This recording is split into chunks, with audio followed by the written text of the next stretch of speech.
नमस्कार, जय हिंद दोस्तों। स्वागत है आपका बीपीएससी स्टडी पॉइंट में। पॉलिटी लेक्चर सीरीज के अंतर्गत हमारा राष्ट्रपति का लेक्चर चल रहा है, जिसमें हमने अभी तक राष्ट्रपति के राष्ट्रपति के अधिकार और शक्तियों को देखा, जिसके अंतर्गत इसे अलग अलग हिस्सा में विभाजित करके, जैसे कार्यकारी शक्ति, विधायी शक्ति, वित्तीय शक्ति, आपातकालीन शक्ति, इन सब चीज़ों को हमने अलग अलग देखा। आज जो हमारा लेक्चर सीरीज है, आज जो हमारा लेक्चर है, इसमें हम राष्ट्रपति के वीटो पावर को बहुत ही डिटेल एनालिसिस करेंगे। ठीक है, चलिए आइए स्टार्ट करने से पहले आपको बता दें, अगर आप हमारे चैनल पे नए हैं तो काइंडली इसे सब्सक्राइब कर लीजिए, इसे दोस्तों के साथ शेयर कीजिए, ठीक है, लाइक कीजिए, और अगर कोई कमी लगती है तो आप डिसलाइक भी कर सकते हैं, लेकिन उसका आप कमेंट करके कारण बताइए ताकि आगे से सुधार किया जा सके। चलिए सबसे पहले दोस्तों समझते हैं ये वीटो शक्ति होती क्या है और ये राष्ट्रपति को क्यों दिया गया है। देखो, वीटो शक्ति का मतलब है वीटो पावर। आप हमेशा सुनते होंगे कि यूनाइटेड नेशन असेंबली जो है उसमें 5 देश को वीटो पावर दिया गया है। ठीक है, और आपको ये भी पता है कि जब कभी इंडिया की बात आती है, जैसे NSG group, nuclear supplier group, इसमें जब भी इंडिया के शामिल होने की बात आती है, चाइना अपना वीटो यूज कर लेता है। तो वीटो का मतलब क्या होता है? वीटो का हिंदी होता है निषेधाधिकार।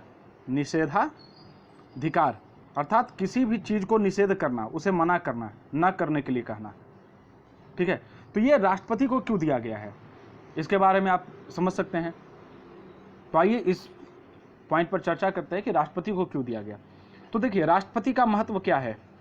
तो राष्ट्रपति का महत्व ये है कि जब कोई बिल या जब कोई प्रस्ताव, विधेयक संसद के दोनों सदनों द्वारा पारित कर दिया जाता है, लोकसभा और राज्यसभा दोनों सदन द्वारा पारित कर दिया जाता है, तब वो राष्ट्रपति के पास जाता है। और राष्ट्रपति के पास जाने के बाद जैसे ही राष्ट्रपति साइन कर देते हैं, वो बिल, वो प्रस्ताव जो है, वो विधेयक जो है, वो अधिनियम अर्थात वो नियम बन जाता है, एक्ट बन जाता है। अब देखिए, ऐसे में स्थिति ये है कि संविधान सभा के लोगों को ऐसा लगा कि कई बार ऐसी भी तो स्थिति उत्पन्न हो सकती है कि जब संसद बहुत जल्दीबाजी में कानून बनाया हो और इस पर जितना चर्चा विचार विमर्श करना चाहिए उतना विचार विमर्श नहीं कर पाया हो और बहुत जल्दीबाजी में कानून बना करके राष्ट्रपति के पास में भेज दिया हो। पहला कारण तो ये। और दूसरा, उनके मन में ये चीज़ आया कि हो सकता है कई बार संसद, जैसे अभी बीजेपी की बहुमत है, हो सकता है संसद कई बार किस लोकसभा में सरकार का जो बहुमत हो बहुत ज़्यादा हो और वह कोई असंवैधानिक बिल को संसद में पास करवा दे, और उस असंवैधानिक बिल को अगर पास करवा दिया जाए और राष्ट्रपति साइन कर देते हैं तो वो तो एक तरह से असंवैधानिकता का शिकार हो गए। तो मुख्य रूप से यही 2 मुद्दा थे। पहला कि जल्दीबाजी में कोई बिना चर्चा के तो कोई बिल नहीं आया है, और दूसरा कहीं ये असंवैधानिक स्थिति को तो पालन नहीं करता है, अर्थात संविधान के मूल भावना के विपरीत तो नहीं है। इस 2 चीज के कारण, 2 कारण से राष्ट्रपति को वीटो पावर दिया गया है, जिसके अंतर्गत वो किसी भी बिल पर, किसी भी विधेयक जो संसद के द्वारा किसी भी विधेयक पारित है, उस पर 3 तरीके का शक्ति का यूज कर सकते हैं वो। पहला, या तो अपने पास में वो सहमति दे दे। अगर कोई बिल आया, उनको लगा कि नहीं संसद इस पे सही ढंग से काम भर अपना समय दे करके विचार विमर्श कर ली है, तो उस पर वो साइन कर देंगे, अपनी सहमति दे देंगे। दूसरा, उन्हें किसी भी तरीके का कुछ लगे तो वो अपने उस बिल को सुरक्षित भी रख सकते हैं, अर्थात उसे न तो उस पर साइन करेंगे और न ही उसे लौटाएंगे, अर्थात अपने पास वो पूर्ण रूप से सुरक्षित रख लिए। और तीसरा, वो संसद को पुनर्विचार के लिए लौटा दें। संसद को क्या के लिए लौटा दें? पुनर्विचार के लिए। तो यहाँ पर 3 शक्तियाँ दी गई। क्या शक्तियाँ दी गई? पहला, या तो वो आप सहमति दे दे, मतलब साइन वो कर दे और अधिनियम बन जाएगा तुरंत फटाफट। दूसरा, वो ना तो सहमति दे ना उसे रिजेक्ट करे, मतलब ना एक्सेप्ट करे ना रिजेक्ट करे, ठीक है ना, द्वंद्व वाला अवस्था। और तीसरा, धन विधेयक को छोड़ करके, धन विधेयक और साथ में संविधान संशोधन विधेयक, ये 2 चीज़ आप ध्यान रखिएगा। धन विधेयक और संविधान संशोधन विधेयक को छोड़ करके किसी भी अन्य विधेयक को पुनर्विचार के लिए लौटा दे। आगे इस पर चर्चा करेंगे कि पुनर्विचार के बाद क्या होता है, क्या क्या, ये सब सारी चीज़ों को। तो ये जो राष्ट्रपति को वीटो पावर दिया गया है, ये क्यों दिया गया, ये समझ गए। क्योंकि देखिए, जब अगर सहमति सुरक्षित रख ले तो वो विधेयक अपने पास रख लेगा। अगर उनको लगेगा कि कोई असंवैधानिक या कुछ इस तरीके का है तो वो अपने पास ही सुरक्षित रख लेगा, उसे कानून बनने ही नहीं देगा। और जब तक कानून ही नहीं बनेगा तब तक सरकार की मंशा पूरी नहीं हो पाएगी। और पुनर्विचार के लिए लौटाना का मतलब क्या हुआ कि अगर संसद को, राष्ट्रपति को ऐसा लगता है कि इस पर कुछ और ज़्यादा आर्गुमेंट करने की ज़रूरत है और इस पर और भी ज़्यादा कुछ चर्चा करने की ज़रूरत है तो दोबारा पुनर्विचार के लिए लौटा देगा। और पुनर्विचार के बाद अगर दोबारा वापस आ जाता है तो फिर राष्ट्रपति को ये चीज़ तो कन्फर्म हो गया ना कि हाँ, अब जो हम ये सोचे थे कि पूरा पर्याप्त विचार विमर्श नहीं किया या जल्दीबाजी में ये कानून बनाया गया है या कोई और कारण हो, तो वो कारण तो खत्म हो गया, तो फिर राष्ट्रपति इस पर साइन कर देते हैं। तो ये जो पूरे अधिकार है, वीटो पावर जो राष्ट्रपति का है, ये 3 हमने बताया, ये इसके बारे में चर्चा अनुच्छेद 111 में की गई है। आप ध्यान रखिएगा, अनुच्छेद किस में की गई है? अनुच्छेद 111 में। और यहीं पर एक कंपैरिजन कीजिए, राज्यपाल को भी वीटो पावर प्राप्त है। किसको? राज्यपाल को, लेकिन वो राज्य विधानमंडल के कानूनों पर प्राप्त होता है उसे। और उसे जो वीटो पावर प्राप्त है वो आर्टिकल 200 के अंतर्गत है। 200 बहुत आसान है, 100-200 राज्यपाल, ठीक है ना। राज्यपाल को कितना? आर्टिकल 200 के अंतर्गत प्राप्त है। और राष्ट्रपति को 111। जब मैं फौज में था, बीएसएफ में था, उस समय मेरा ट्रेनिंग में चेस्ट नंबर भी 111 था, ठीक है। तो ये राष्ट्रपति को जो वीटो शक्ति प्राप्त है वो अनुच्छेद 111 में के तहत प्राप्त है। इतना तो आप समझ गए। और ये हमने भी बता दिया कि अगर राष्ट्रपति पुनर्विचार के लिए संसद को भेजा है और संसद पुनः पुनर्विचार करके वापस भेजती है तो राष्ट्रपति को उस पर साइन करना जरूरी है, वो साइन करना ही पड़ेगा उसको, ठीक है। चलिए अब हम लोग देखते हैं, वीटो शक्ति तो देख लिए, अब थोड़ा सा वर्ल्ड के परिप्रेक्ष्य में देख लेते हैं कि वर्ल्ड के परिप्रेक्ष्य में कौन कौन से वीटो शक्ति है, पूरे वर्ल्ड में कितने तरह का वीटो शक्ति लागू है, भारत को कौन कौन सा वीटो शक्ति प्राप्त है, भारत के राष्ट्रपति को। तो आइए, मूल रूप से वीटो शक्ति पूरे अगर वर्ल्ड में क्लासिफाई किया जाए लोकतंत्र में, तो वीटो शक्तियाँ 4 प्रकार की हैं। आत्यांतिक वीटो शक्ति, विशेष वीटो शक्ति, और निलंबनकारी वीटो शक्ति, और पॉकेट वीटो शक्ति। देखिएगा थोड़ा सा ये राइटिंग मिस्टेक है, ठीक है ना, तो इसे आप इग्नोर कीजिएगा। कितने तरह का वीटो शक्तियाँ प्रचलित है पूरे विश्व में? तो 4 तरीके का, आत्यांतिक वीटो शक्तियाँ, विशेष वीटो शक्तियाँ, निलंबनकारी वीटो शक्तियाँ और पॉकेट वीटो शक्तियाँ। आइए इस पर एक एक करके हम लोग चर्चा करते हैं। देखिए, आत्यांतिक वीटो शक्ति का मतलब क्या होता है कि अगर विधायिका कोई बिल पारित कर दी, विधायिका कोई बिल पारित कर दी, ठीक है, तो उस पर राष्ट्रपति अपना राय सुरक्षित रख लिया। राष्ट्रपति अपना राय क्या कर लिया? सुरक्षित रख लिया। अर्थात न तो उस पर हाँ कहा, न उस पर न कहा, अपना राय सुरक्षित कर लिया। और ये जो आत्यांतिक वीटो शक्ति होती है वो कब पारित की जाती है? इसका 2 केस है, आप ध्यान रखिएगा। पहला केस है जब यह गैर सरकारी सदस्य द्वारा पेश किया जाए। गैर सरकारी का मतलब समझ में आता है? गैर सरकारी का मतलब कोई भी ऐसे संसद सदस्य जो मंत्रिमंडल से संबंधित न हो, अर्थात सरकारी नहीं हो, अर्थात वो सरकार नहीं चला रहे हो, भारत सरकार में उनका तत्काल प्रभाव से कोई योगदान नहीं हो, बल्कि वो एक संसद सदस्य के रूप में हो। उन सभी सदस्यों को गैर सरकारी सदस्य कहा जाता है। तो कई बार सदन में कोई विशेष मुद्दा अगर किसी को लगता है कि हाँ इस मुद्दे पे कानून बनना चाहिए, तो वो अपना प्रस्ताव, ड्राफ्ट बिल एक पेश करता है, उस पर चर्चा होती है सदन में। आगे हम लोग देखेंगे कि कैसे नियम और कानून बनाए जाते हैं। तो अगर कोई पहला, ये जो आत्यांतिक वीटो है, ये राष्ट्रपति कब यूज करता है? पहला, अगर कोई गैर सरकारी सदस्य किसी भी प्रस्ताव को पारित करवा करके लोकसभा और राज्यसभा में राष्ट्रपति के पास भेजते हैं, वहाँ पे इस वीटो शक्ति का प्रयोग किया जा सकता है। और दूसरा, अगर लोकसभा द्वारा पारित किया गया है, अगर कोई ऐसा विधेयक पारित किया गया है संसद द्वारा जिसके पारित होने के बाद सरकार गिर गई हो, जिसके पारित होने के बाद क्या हो गया? सरकार गिर गई, लेकिन राष्ट्रपति का साइन नहीं हुआ। अगर राष्ट्रपति का साइन हो जाता तब तो वो नियम बन जाता। लेकिन जैसे मान लिया जाए कि कोई बिल है, मान लीजिए चाइल्ड लेबर के लिए एक बिल लोकसभा में पेश किया गया, या लोकसभा में पेश हो गया, प्रस्ताव पारित भी हो गया, राज्यसभा में भी पारित हो गया, और इसे भेज दिया गया राष्ट्रपति के साइन के लिए। और जब तक राष्ट्रपति इस पर साइन करते तब तक क्या हुआ कि लोकसभा का विघटन हो गया, अर्थात सरकार गिर गई और एक नई सरकार चुन करके आई। बात आ गई समझ में?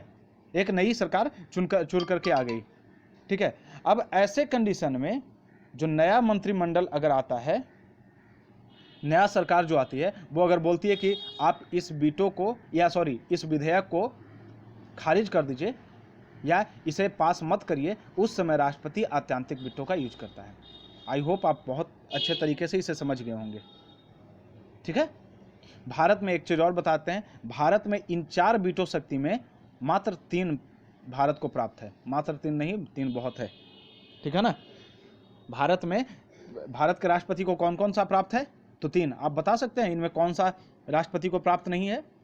तो राष्ट्रपति को ये विशेष जो दूसरा वीटो पावर है यह प्राप्त नहीं है। पहली वीटो पावर आप समझ गए। इसका एग्जाम्पल मैं बताता हूं आपको। 1954 में, कब? 1954 में राजेंद्र प्रसाद जो थे वो PESU,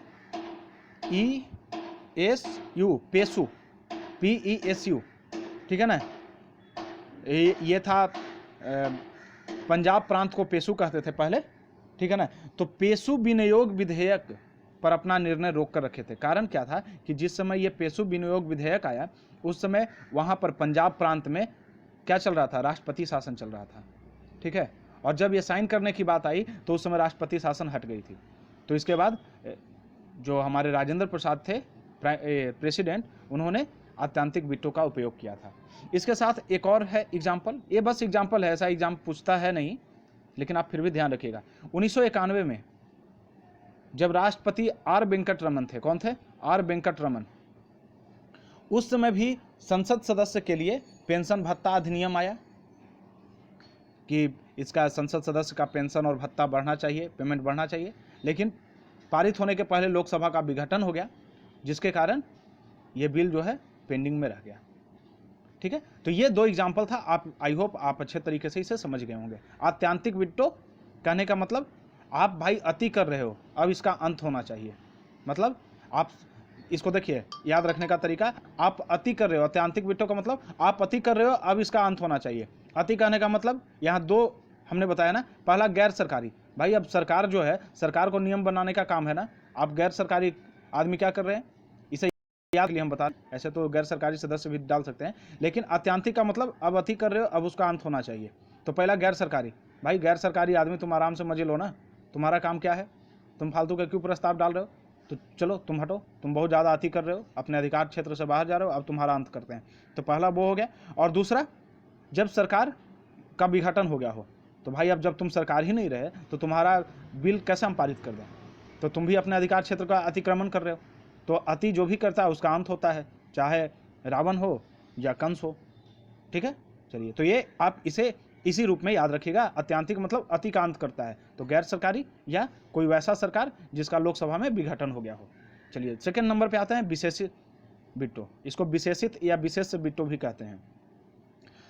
देखिए, आपको 2 चीज एक साथ पढ़ना है। ठीक है, विशेष और निलंबनकारी वीटो, ये दोनों को एक साथ पढ़ाऊंगा मैं। भारत में जो लागू है वो निलंबनकारी वीटो लागू है, लेकिन भारत में विशेष वीटो लागू नहीं है।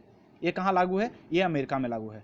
तो देखिए, ये दोनों में अंतर क्या है? दोनों का सेम कॉन्सेप्ट है, दोनों का निलंबनकारी और विशेष वीटो का सेम कॉन्सेप्ट है, और लेकिन इसका अंतर क्या है कि अगर राष्ट्रपति, ठीक है, अगर राष्ट्रपति किसी भी विधेयक को पुनर्विचार के लिए लौटाता है, जो हमने देखा अभी, राष्ट्रपति के पास 3 ऑप्शन है। पहला ऑप्शन या तो सहमति दे दे, दूसरा ऑप्शन अपने पास रोक कर रखे, और तीसरा ऑप्शन वो क्या करे? संसद को पुनर्विचार के लिए लौटाए। तो अगर राष्ट्रपति संसद को पुनर्विचार के लिए लौटाता है और वैसे कंडीशन में संसद पुनः पारित करके राष्ट्रपति को भेज देती है, तो वो राष्ट्रपति को स्वीकृति देना अनिवार्य है। तो ये जो पुनर्विचार के लिए लौटाने का जो अधिकार है, इसे निलंबनकारी वीटो कहते हैं भारत के संदर्भ में, और अमेरिका के संदर्भ में इसे विशेष वीटो कहते हैं। तो इसमें अंतर क्या है? तो देखिए, भारत में क्या होता है कि अगर पुनर्विचार के लिए लौटा दिया, मान लिया जाए कि कोई बिल ए है, राष्ट्रपति के पास में आया, राष्ट्रपति बोला कि नहीं भाई, इसमें कुछ कमियां हैं, कुछ खामियां हैं, ये हम आपको पुनर्विचार के लिए लौटाते हैं। अब ऐसे में अगर संसद साधारण बहुमत से, क्या साधारण बहुमत से, साधारण बहुमत का मतलब क्या होता है? 50% + 1। जैसे अगर 100 टोटल सदस्य की संख्या है तो 51 लोग अगर इसको पारित कर देते हैं तो ये पुनर्विचार दोबारा पारित हो जाता है, और ये यहाँ से संसद से दोबारा पारित करके राष्ट्रपति के पास भेजा जाता है। फिर राष्ट्रपति बाध्यकारी हो जाता है इसे अनुमोदन करना जरूरी हो जाता है, मतलब पारित करना जरूरी हो जाता है। लेकिन ये तो भारत में है कि आप साधारण बहुमत से पारित करके दोबारा राष्ट्रपति के वीटो शक्ति का हनन कर सकते हैं। ये क्या हुआ एक तरह से कि राष्ट्रपति वीटो अपना पावर लगाया और संसद पुनः साधारण बहुमत से उस बिल को पारित करके राष्ट्रपति के वीटो शक्ति को कटकुट कर दिया, बोला कि अब तुम्हारा वीटो शक्ति कहाँ गया, और दोबारा पुनर्विचार के लिए लौटा नहीं सकता राष्ट्रपति, ठीक है ना। तो ये यहाँ पे क्या होती है निलंबनकारी वीटो शक्ति में कि संसद जो है वो अपने साधारण बहुमत से राष्ट्रपति के वीटो पावर को खत्म करती है और वो राष्ट्रपति को मजबूर करती है कि आप इस पे साइन कीजिए। ये समझ में आ गया। ये भारत के परिप्रेक्ष्य में है। और अमेरिका के परिप्रेक्ष्य में साधारण बहुमत नहीं होता है, बस यहाँ ध्यान रखिएगा वहाँ पर उच्च बहुमत अर्थात 2/3 बहुमत चाहिए, बस यही दोनों में अंतर है। भारत में साधारण बहुमत की जरूरत होती है 50+1 और वहाँ पर उच्च बहुमत की जरूरत होती है। तो भारत में निलंबनकारी वीटो लागू है और अमेरिका में विशेष वीटो लागू है। आई होप आप बहुत अच्छे तरीके से समझ गए होंगे और आप किसी को समझा भी सकते हैं। विशेष का मतलब कहने का मतलब विशेष बहुमत चाहिए, विशेष बहुमत 2/3 होता है। और निलंबनकारी कहने का मतलब आप देखिए नाम में ही इसका अर्थ छिपा हुआ। निलंबन मतलब बस थोड़ा सा हम लंबित कर रहे हैं, थोड़ा सा लेट कर रहे हैं। थोड़ा सा लेट करने का मतलब राष्ट्रपति के पास जो आया वो संसद भेज दिया, अब वहाँ से दोबारा पारित होकर के आएगा तब ना। तो अब मान लिया कि 15 दिन का 20 दिन का समय जो भी लगा तो थोड़ा लेट कर दिया ना, तो जल्दीबाजी में जो बिल बनने वाला था उसको थोड़ा लेट कर दिया, मतलब निलंबित कर दिया।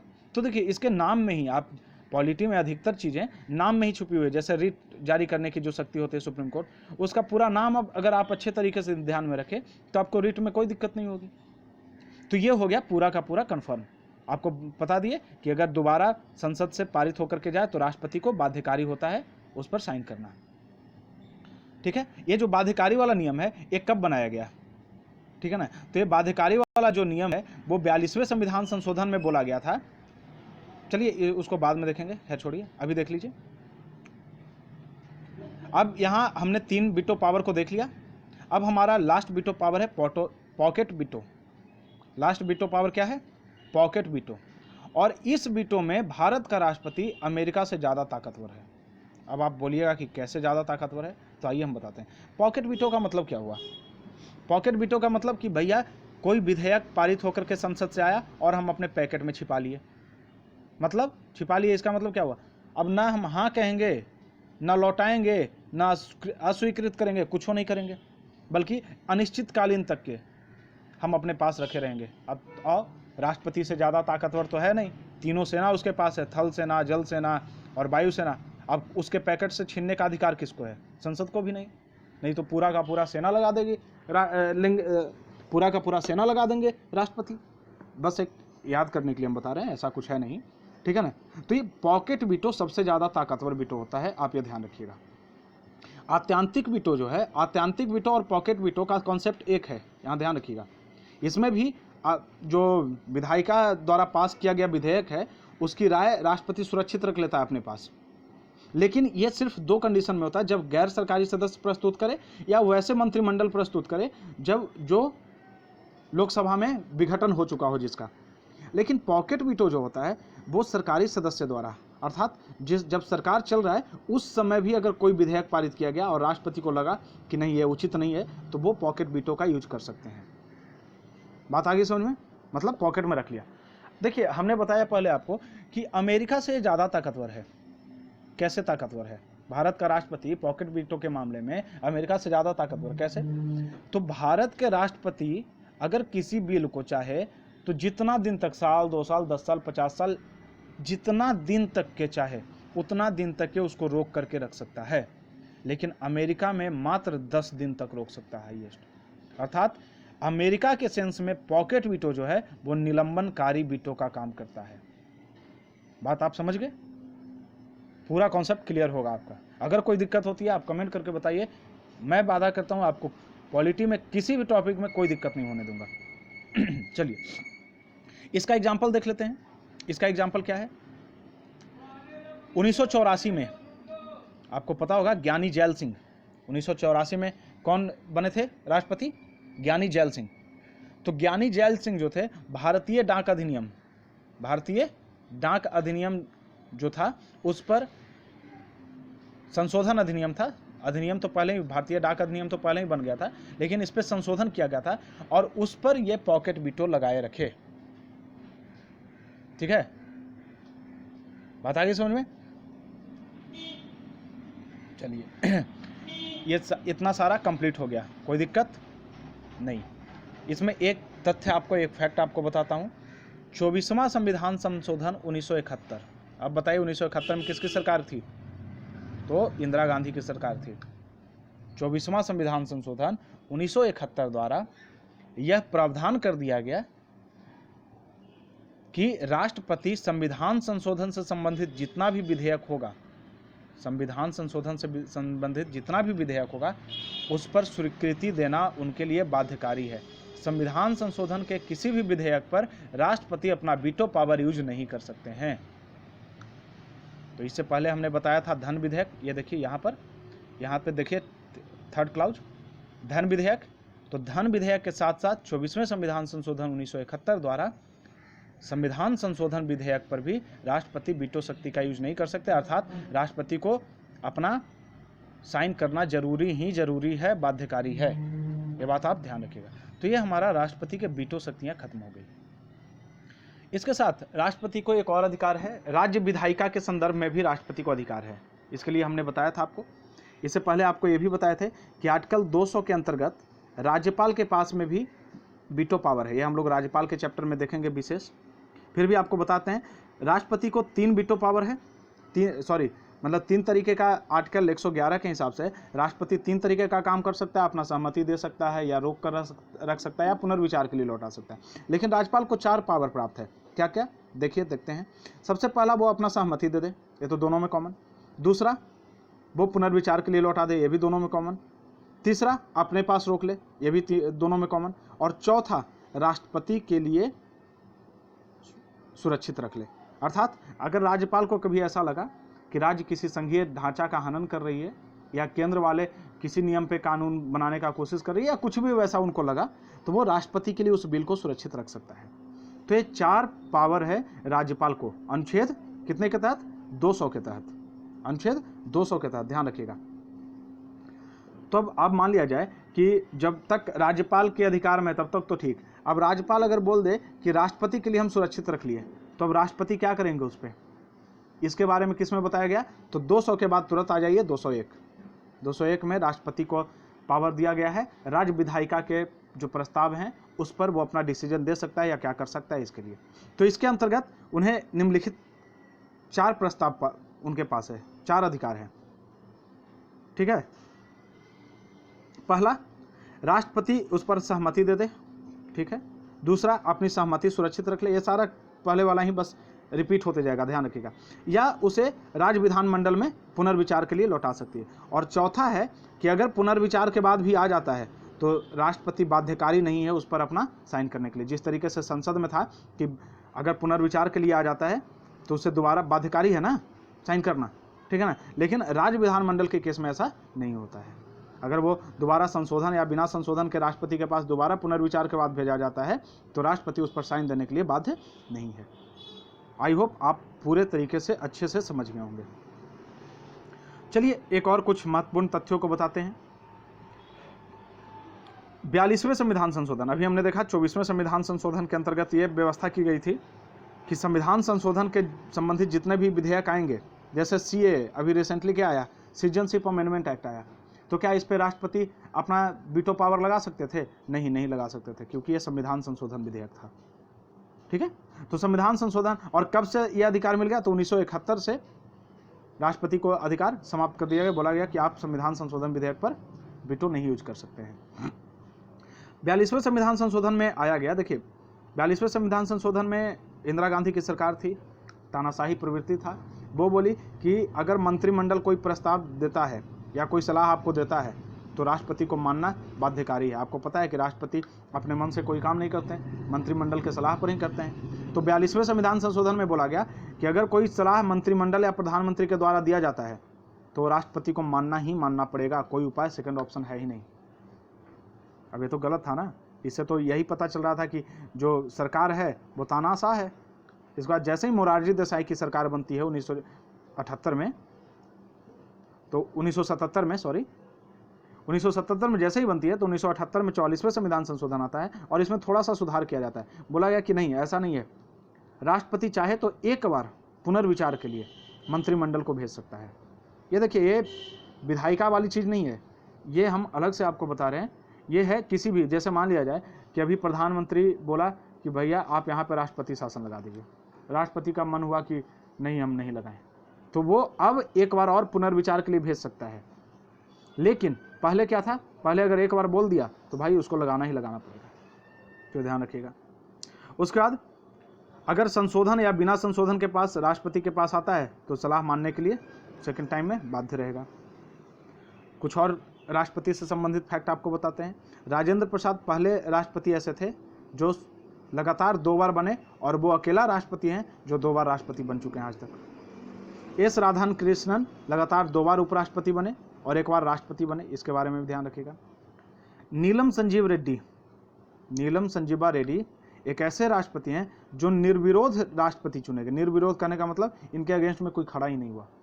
और नीलम संजीव रेड्डी के बारे में एक और फैक्ट याद रखिएगा, ये ऐसे राष्ट्रपति थे जो सरकार के प्रतिनिधि होते हुए भी चुनाव हार गए थे और इन्हीं के लिए जब ये चुनाव हारे थे इनके समय सेकेंड राउंड वोटिंग करने की जरूरत पड़ी थी या काउंटिंग करने की जरूरत पड़ी थी। वोटिंग नहीं, सॉरी, काउंटिंग करने की जरूरत पड़ी थी। तो ये बात आप ध्यान रखिएगा, अक्सर एग्जाम में पूछता है कि निर्विरोध राष्ट्रपति चुने जाने वाले कौन थे, तो नीलम संजीवा रेड्डी। और प्रथम महिला राष्ट्रपति कौन थी, प्रतिभा देवी सिंह पाटिल। इसके अलावा राष्ट्रपति के पास में कुछ स्वविवेकी शक्तियां भी होती है। स्वविवेकी कहने का मतलब कि वो अपने हिसाब से काम कर सकता है, ठीक है। कई बार एग्जाम में मेंस में लिखने के लिए आ जाता है, क्या राष्ट्रपति एक रबड़ स्टाम्प है, आलोचनात्मक परीक्षण कीजिए। और इस पर आपको पूरी शक्तियों का विस्तार से चर्चा करना पड़ता है और आपको बताना पड़ता है कि नहीं, राष्ट्रपति एक रबड़ स्टाम्प नहीं है। जबकि ये कहा जाए तो मौन रहता है, वास्तविक शक्ति तो प्रधानमंत्री के पास में है। लेकिन फिर भी चूंकि राष्ट्रपति संवैधानिक पद है, इसलिए उसके पद को कभी भी गलती से भी क्रिटिसाइज नहीं किया जाना चाहिए, बल्कि इस लाख कमियों के बावजूद राष्ट्रपति को ऊपर दिखाना होगा। और स्वविवेकी शक्तियां कुछ राष्ट्रपति के पास है। कब कब, तो प्रधानमंत्री के चयन के संबंध में स्वविवेकी शक्तियां हैं। लेकिन सामान्यतः ऐसा परंपरा बन गया है कि बहुमत दल के, लोकसभा में बहुमत दल के नेता को प्रधानमंत्री चुना जाता है। लेकिन जब कभी किसी दल का बहुमत प्राप्त ना हो, अभी जैसे देखिए, अभी मान लीजिए बीजेपी का बहुमत प्राप्त है तब ना मोदी को आराम से चुन लिया गया। अब मान लिया जाए कि किसी को 150 सीट आता, किसी को 100 सीट मिलता, किसी को 200 मिलता, अब सबको अलग अलग अगर सीट मिलता तो फिर कैसे काम होता, फिर गठबंधन की सरकार बनती। और गठबंधन की सरकार या जब बहुमत प्राप्त ना हो तो वैसे में राष्ट्रपति अपना सबसे बड़ा स्वविवेक का यूज करता है और वैसे में क्या करता है कि किसी भी बड़े दल के नेता को प्रधानमंत्री नियुक्त कर देता है। और यहाँ पर ध्यान रखिएगा, अगर किसी भी, जब बहुमत की स्थिति प्राप्त ना हो, वैसे में अगर राष्ट्रपति किसी बड़े दल के नेता को प्रधानमंत्री चुनता है, ठीक है ना, तो उसके लिए यह बाध्यकारी होता है कि 1 महीने के अंदर वो लोकसभा में बहुमत हासिल कर ले, अर्थात विश्वास प्राप्त कर ले। अगर विश्वास प्राप्त नहीं करता है तो उसे अपने पद से हटना पड़ेगा। और यहाँ पर एक और चीज़ बता देते हैं आपको, ऐसे तो बाद में चर्चा करेंगे, फिर भी एक बार बताते हैं कि कोई भी व्यक्ति बिना संसद सदस्य के प्रधानमंत्री बनाया जा सकता है।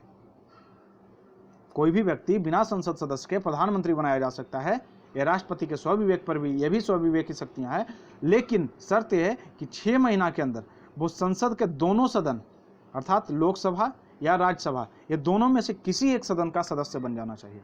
अक्सर एग्जाम में क्वेश्चन आता है कि प्रधानमंत्री बनने के लिए जरूरी है, पहला लोकसभा का सदस्य, दूसरा राज्यसभा का सदस्य, तीसरा दोनों में से किसी का सदस्य।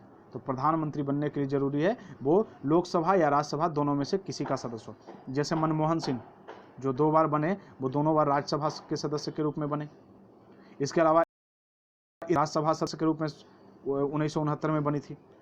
तो ये राज्यसभा के सदस्य, अभी जो वर्तमान में नरेंद्र मोदी हैं, ये लोकसभा सदस्य हैं। तो संसद के किसी भी सदन का सदस्य आप हो सकते हैं। ये देखिए, ये एक लिस्ट है राष्ट्रपति का, आप इसे देख लीजिए, इतना याद करने की जरूरत नहीं है, आप एक बार इसका नाम देख लीजिए।